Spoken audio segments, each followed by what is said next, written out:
think the Picos isn't known so much in North America because it's word of mouth really about climbing here.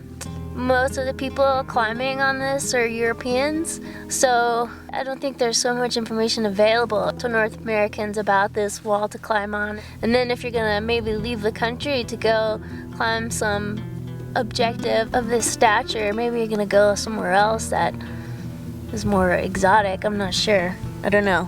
I don't know why it's such a mystery, but it is.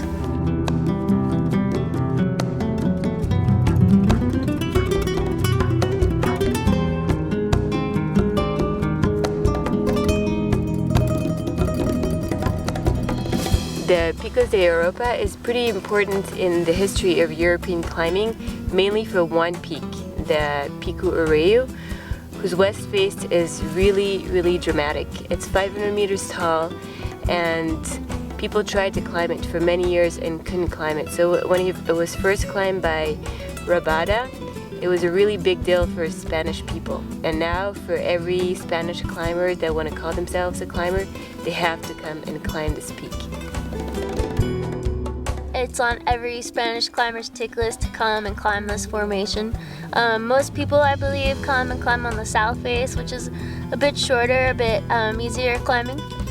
But the proudest feature on this wall is the west face, which is what we came here to climb on. It's a little bit isolated. It's about a 2.5 hour walk, but it's through some of the most beautiful countryside I've ever seen. Really nice meandering trail that slightly gains elevation the whole way. So it's not like there's all this really easily accessible climbing all around, even though a couple hours out and in these canyons there's endless miles of limestone that have climbing potential all over them.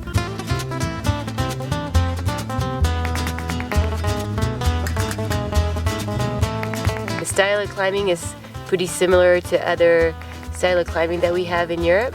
So in that sense, I can relate to that. But what's really different here is that there's not a lot of gear in situ, so you just have to place a lot of your gear, and it's really a little bit heady because when we did the climb, we didn't have the hugest rack in the world.